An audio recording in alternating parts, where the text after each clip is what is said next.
दोस्तों, संवाद सीरीज में आपका स्वागत है। मेरा नाम है भूपेश वासु और आज हमारे साथ जो अतिथि हैं उनमें उनका सबसे पहले मेरे जो दाहिनी तरफ है वो है सुनील दत्त मिश्रा जी, जो एक रिनॉन फिल्म मेकर है और एक्टर है। इसके साथ ही वो स्क्रिप्ट राइटर और लेखक के रूप में भी बहुत ही मशहूर है और कवि के रूप में भी लगातार काव्य मंचन करते रहे हैं। उनके साथ उनके दाहिनी तरफ अगर आप देखेंगे तो गोवर्धन सिंह जी जहरीला, ये न केवल एक डॉक्टर है, इसके अलावा इनके पास बहुत सारी डिग्रीज हैं। इन्होंने बहुत सारे आर्टिकल्स लिखते हैं फेसबुक पे और ट्विटर पे, लगातार अपनी राय रखते रहते हैं और विभिन्न मुद्दों पर इनकी जो राय होती है, जो इनके प्रखर एक संवाद लेखन रहता है, वो लगातार युवाओं को उद्वेलित करता है। हमें सौभाग्य मिला कि सुनील दत्त मिश्रा जी बाड़मेर पधारे। सुनील दत्त मिश्रा जी के बारे में थोड़ा सा मैं बताना चाहूँगा कि ये एक छत्तीसगढ़ वन के रूप में, और जब भी आप भारत के अंदर एक सबसे समृद्ध हरियाली वाले राज्य की बात करेंगे तो छत्तीसगढ़ का नाम बहुत आता आएगा। खनिज, अगर खनिज की बात करेंगे तो वहाँ पे छत्तीसगढ़ का नाम आएगा। ऐसे प्रदेश से आकर उन्होंने न केवल फिल्म इंडस्ट्री में अपना एक मुकाम हासिल किया, उसके अलावा हिंदी रचना करते हुए, देखिए हम आज भी कई बार उर्दू वर्ड यूज़ करते हैं, लेकिन इनकी जब भाषा आप देखेंगे तो उसमें ज़्यादातर आपको हिंदी का प्रयोग सबसे ज़्यादा बहुतायत में मिलेगा। और यही एक अलग विलक्षण इनकी प्रतिभा है जिसको ये आगे बढ़ा रहे हैं और जिसके आगे बढ़ाने की हमें लगातार जरूरत पड़ती है। अब हम बात करेंगे सुनील मिश्रा जी से और इनसे थोड़ा सा हम जानना चाहेंगे कि अभी जो इनका बाड़मेर का आगमन है ये किस पर्पज़ से हुआ, और इनका थोड़ा सा बैकग्राउंड अगर ये बताना चाहे तो अभी की यात्रा के बारे में। जी धन्यवाद। सबसे पहले तो मैं वासु जी आपका धन्यवाद करना चाहूँगा कि आपने इस मरुभूमि की धरा पर और मेरा साक्षात्कार लेने का आपने डिसीज़न लिया। आपके चैनल को धन्यवाद, आपके दर्शकों को धन्यवाद। मैं यहाँ डॉक्टर गोवर्धन सिंह सोढ़ा जहरीला जी के आमंत्रण पर यहाँ आया हूँ। चूँकि मैं जयपुर आया था विश्व ब्राह्मण महासभा के अधिवेशन में, जिसको डॉक्टर अनीता मिश्रा जी जयपुर, जिसकी सर्वे सर्वा हैं, उनके आमंत्रण पर एक दिन सर्व समाज का सम्मेलन था और एक दिन मतलब विश्व ब्राह्मण महासभा का। तीसरा दिन हमने जयपुर में अपने रिश्तेदारों के यहाँ रखा, क्योंकि रिश्तेदारों से मिलना भी बहुत ज़रूरी होता है। और चौथे दिन वहाँ पर हमारे कुछ फिल्म एक्ट्रेस वगैरह, कुछ पहचान के करने वाले लोग वो आए थे। उसके बाद 2 दिन मेरा जोधपुर प्रोग्राम था कमल कालू दहिया जी के आमंत्रण पर। मैंने वहाँ मेहरानगढ़ किला देखा, उमेद पैलेस देखा, और वहाँ पर भी एक मधु वैष्णव मान्या जी, दोपहर का लंच उनके घर में, मतलब बहुत कल्चरल लंच, जिसका उन्होंने मुझे कि जब वो मिठाइयाँ उन्होंने रखी हैं तो मुझे खुद बड़ा ताज्जुब हो गया कि इतनी मिठाई तो बाप रे बाप, ये तो पूरी दुकान आपने लगा दी है। तो उन्होंने कहा नहीं, चंद्रकला और क्या क्या, मैं बाद में उनसे राइटिंग में लूँगा कि वो क्या मिठाई थी। तो अभूतपूर्व स्वागत हमारा जोधपुर में भी हुआ। और फिर सोढ़ा जी तो हमारे बहुत ही नज़दीक के और अपने बिल्कुल ख़ास हैं। 2 साल से बराबर मैं इनको बुलाता था कि सोढ़ा साहब छत्तीसगढ़ आइए, ये बोलते थे कि आप बाड़मेर आइए। बराबर ये जद्दोजहद चलती रही। कोरोना काल में हम लोग नहीं आ पाए। जब जोधपुर हम आए तो हमने कहा बाड़मेर भी हम आएंगे। और बहुत अच्छे विशाल व्यक्तित्व के धनी हैं सोढ़ा साहब, बहुत सी संस्थाओं से जुड़े हुए हैं। तो संस्कार भारती के आमंत्रण में मैं यहाँ पर मतलब आया और मेरा बहुत ज़्यादा सत्कार हुआ है। मैं इस सत्कार से अभिभूत हूँ। धन्यवाद वासु जी।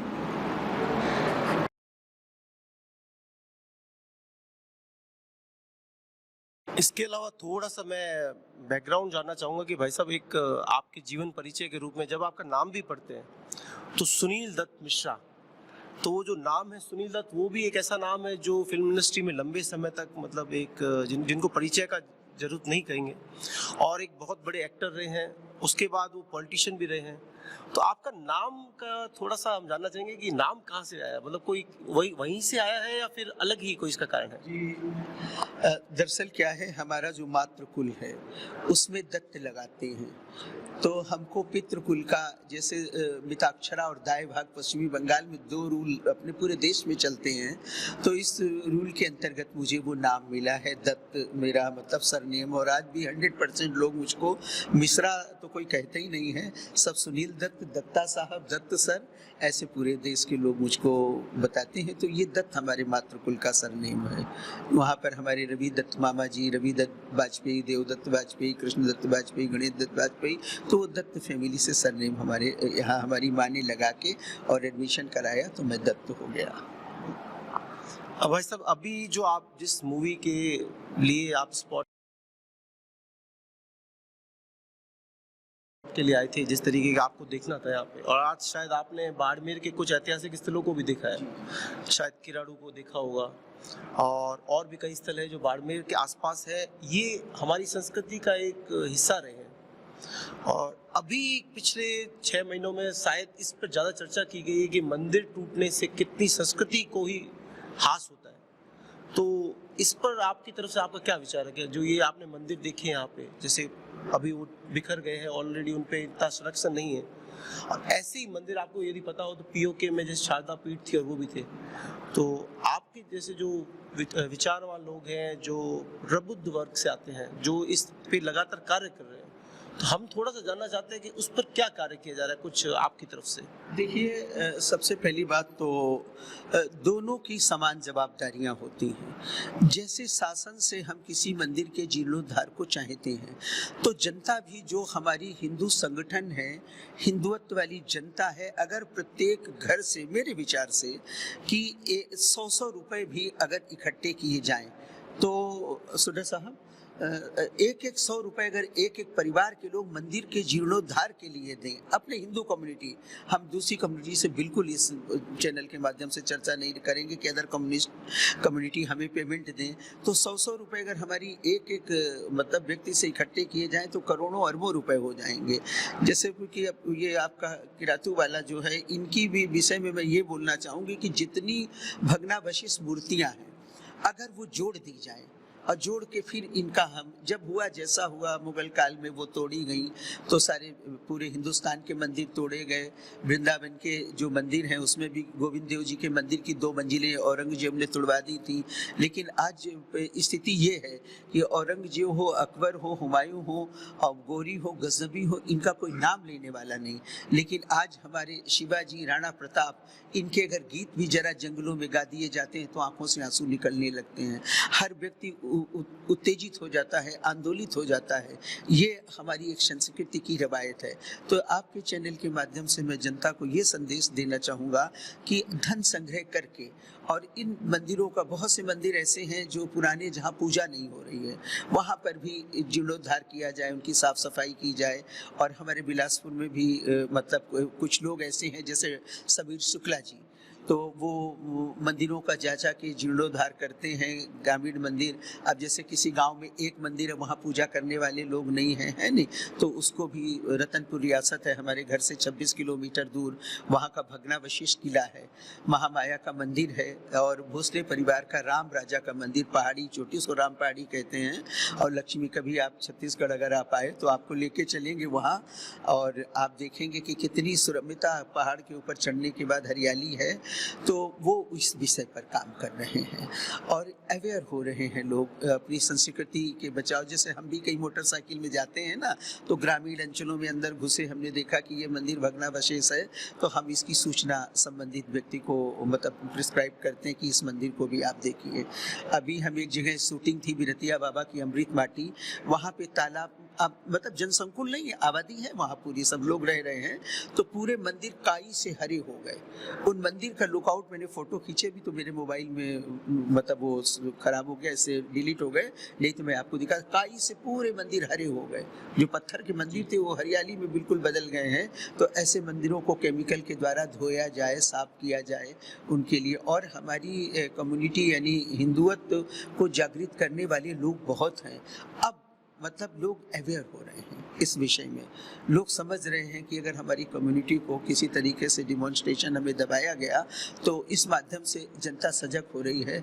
अब ज़माने लद गए हैं, अब ऐसी कोई हमारी कम्युनिटी को दबाए, हमारे हिंदुत्व को दबाए, हमारे सनातन धर्म को कोई दबाए, ये चीज़ अब नहीं हो सकती, आपको मैं बताना चाहूँगा।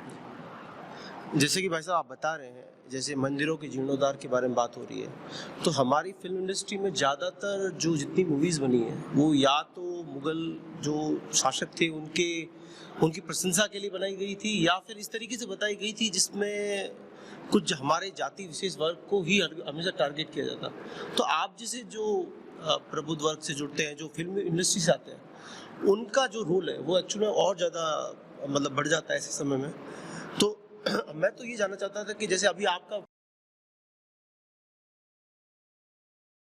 फिल्मी बैकग्राउंड है, तो अभी आपका पिछला जो बैकग्राउंड है उसके बारे में आप थोड़ा बताइए, किस तरीके से आपने शुरुआत की, क्योंकि अभी तो 2014 के बाद तो कुछ परिवर्तन आया है, लेकिन 2014 से पहले आपने जिस तरीके से मूवीज बनाई, जिस तरीके से आपने उस पर कार्य किए, तो वो आपका बैकग्राउंड क्या रहा, कैसे आपको प्रेरणा मिली कि मुझे इस तरीके के मूवीज बनानी चाहिए? जी देखिए, क्या है कि जैसे अपन छोटे रहे तो अपन किसी मौसी की एक्टिंग, किसी मामा की एक्टिंग, किसी घर में मातृकुल एक ऐसा प्यार का संसार है कि जो अपने बाबा का घर है, दादा का घर है, वहाँ डांट फटकार का सेंटर है, मगर अगर मामा के घर में कोई बच्चा रहे तो उसको बहुत मतलब प्यार मिलता है। तो हम लोग जैसे बैठ गए किसी बुआ की एक्टिंग, किसी चाचा की एक्टिंग, तो हमारे मामा जी बोलते थे, पंडित रवि दत्त वाजपेयी, कि सुनील अगर मैं तुम्हें फिल्म इंडस्ट्री में भेजता तो तुम करोड़ों रुपए मतलब कमा के लाते।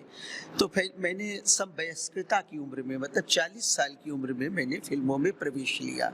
इसको आप अच्छाई कहें या बुराई कहें, क्योंकि घर की गाड़ियां भी घसीटनी पड़ती है, रोजी रोटी चुटकी चुटकी में दिन बीता और चिंदी चिंदी में रात गई, और जिसका जितना आंचल था उसको उतनी सौगात गई। बिलासपुर में 4 गोल्डन मेडलिस्ट BR साहू जी मुंबई से पधारे, तो एक लड़के का फ़ोन आया हमारे परिचय वाले का कि सुनील तुम काम करोगे क्या? तो मैंने कहा करेंगे। तो फिर उनके साथ मैंने फर्स्ट एंट्री ली। एक 10-15 साल पहले शॉर्ट मूवी बनाना बहुत बड़ी बात थी, अभी नहीं, अभी तो कोई वीडियो चलते फिरते लोग बना रहे हैं, टिकटॉक बना रहे हैं। उस समय वास्तव में सॉफ्टवेयर बहुत गिने चुने लोगों, जब वो मुंबई से आए तो बिलासपुर में अलग उनका क्रेज था, पेपर उनके बड़े बड़े रंगे रहते थे कि BR साहू मुंबई से पधारे हैं, तो उनकी फिल्म में काम करना मेरे लिए एक सौभाग्य की बात हुई।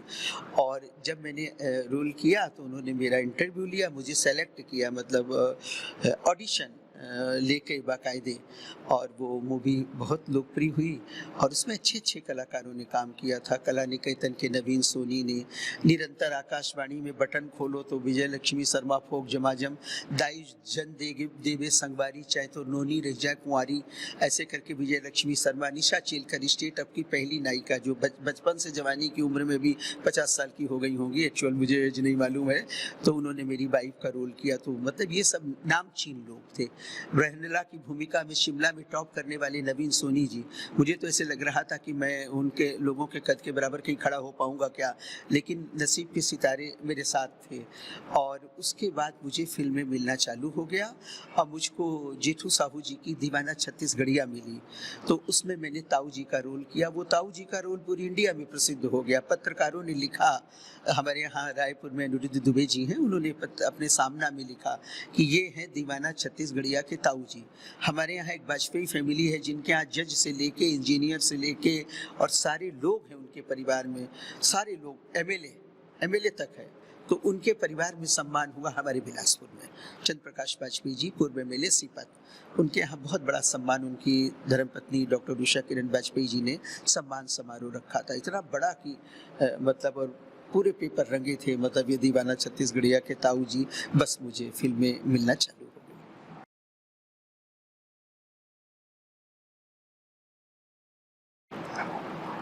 भाई साहब अभी जो आपका प्रोजेक्ट चल रहा है, हम ये नहीं चाहते कि उसके बारे में आप ज़्यादा रिवील करें, बट हम थोड़ा सा बैकग्राउंड चाहते हैं कि जैसे आप अभी उस प्रोजेक्ट के बारे में जिस पे आप वर्क कर रहे हैं करंटली, उसके बारे में आप थोड़ा सा बताएं, जितना आप बता सकते हैं, जो एक्चुअल में आपके ऐसा नहीं हो कि उसके कोई राइट्स को, कॉपीराइट को आपके इन्फ्रिंज हो, उसके अलावा जो भी आप इन्फॉर्मेशन देना चाहते हैं, क्योंकि हम ये चाहते हैं कि थोड़ा सा ये संस्कार भारती में भी आप जुड़े हैं। तो और आपकी कल जब हमने जो आपने गीत का विमोचन किया था, उसके अंदर भी कुछ स्पेशल चीज़ें थी, जो मुजरा था, जो जिस तरीके से शास्त्रीय संगीत का प्रयोग किया गया था, तो थोड़ा सा आप वो बताइए, क्योंकि वो सुन के हमें बड़ा आनंद आया था, थोड़ा सा उसके बारे में बताइए प्लीज। थैंक यू, धन्यवाद इस बात को करने के लिए वासु जी।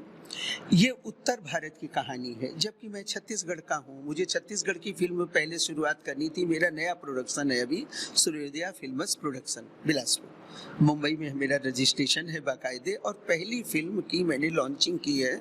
इस फिल्म में भले दिनों की बात, इस फिल्म का टाइटल है, पुराने ज़माने की। उस मूल्य को लेके हम लोग आ रहे हैं। बहुत मतलब जब कभी आप जिस माध्यम से OTT मैक्स किसी प्लेटफॉर्म पे आप देखेंगे तो उसमें आपको बड़ी अच्छाइयाँ नज़र आएंगी। इसके गीत इंडियन आइडियल में गाने वाली शुक्ति विश्वास जी ने गाए हैं। भाई परमानंद जिनका स्टूडियो है APS बिलासपुर में, उनके वो मालिक हैं, उन्होंने इसका म्यूज़िक दिया है और गीत इसके मैंने लिखे हैं। और इसके गीत में मतलब आली झुक गई अम्बवा की डाली, मंद मंद चितवन साजन की आ गई गालों पे लाली।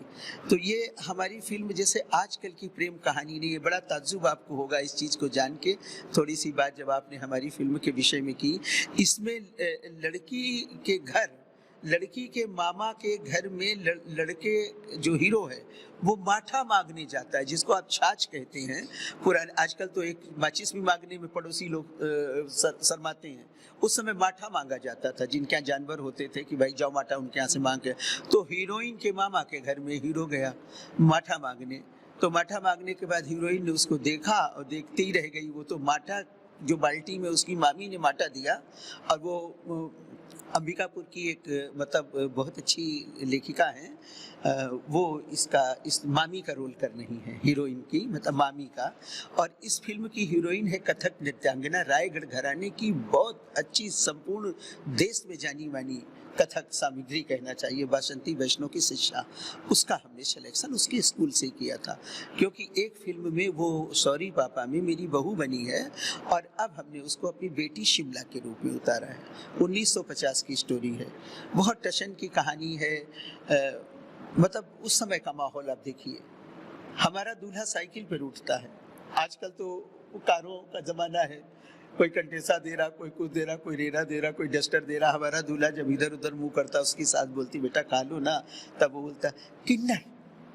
आज कितना किन्नरों का, अभी एक मैंने सम्मेलन अटेंड किया जिसमें मैं चीफ गेस्ट था।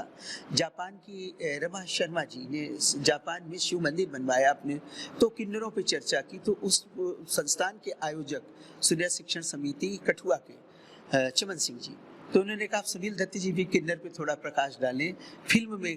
मतलब क्या कि तो हमारी फिल्म में एक किन्नर मतलब जो है वो मुई मरजानी के नाम से, तो वो मुई मरजानी हमारे घर में पला बढ़ा। लोग आज किन्नरों को, बच्चों को छोड़ देते हैं, किन्नर ले जाते हैं कि हमारी कम्युनिटी, और हमने अपने मतलब रोल में मेरा उसमें जगपति प्रसाद वाजपेयी करके मेरा नाम है, तो मेरे घर में वो किन्नर पड़ा बड़ा है। और इसकी भूमिका सिद्धेश्वर सोनी जी ने की है, जो कोर्ट में जिरह करते हैं, बहुत अच्छे वकील हैं, मगर इतनी शानदार भूमिका उन्होंने मुई मरजानी नाम से की है कि आप फिल्म देखेंगे तो आपका दिल खुश हो जाएगा। मुजरा इसमें निशिता मित्रा ने किया है, जो मतलब जिनके घर में जगजीत सिंह सुभाष मित्रा जी हैं हमारे बिलासपुर में, वो उनके घर में जगजीत सिंह से बहुत कॉमनवेल्थ रिलेशन है, यानी उनके घर जगजीत सिंह आते थे, कितनी बड़ी हस्ती। तो उनकी लड़की ने मुजरे की भूमिका की, और हीरो हमारे पवन अवस्थी हैं, और डायरेक्शन और प्रोडक्शन मेरा है, और ये मेरे प्रोडक्शन में पहली फिल्म है। तो इसको लोग मतलब पूरी इंडिया में भी, मतलब आप जैसे चैनल वाले हैं से बहुत जगह मेरे इंटरव्यू करीब 60 से ऊपर गए हैं, तो सभी लोग अब इसका इंतज़ार कर रहे हैं। तो 20% शूटिंग अभी कोरोना काल के कारण हमारी छूट गई, और बहुत जल्दी हम 20% शूटिंग अप्रैल के फर्स्ट वीक में या सेकेंड वीक में मैं इसको निपटा लूँगा, और शीघ्र ही फिल्म आपके सामने।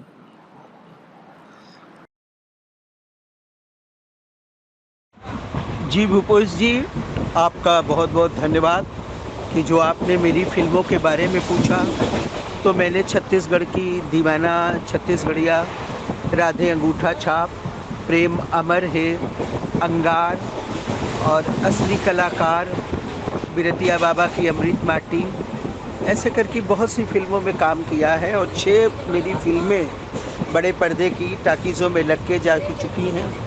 ललित प्रभु के साथ कठोर फिल्म में मेरी अच्छी भूमिका है, और मेरी आने वाली फिल्में हैं बिरतिया बाबा की अमृत माटी, शिवापुत्रा, प्रेम संगिनी, और अंगार, बया के बंधना, और दिल से रूह तक, ऐसे करके बहुत सी फिल्में और कुछ वर्क और कर रहे हैं।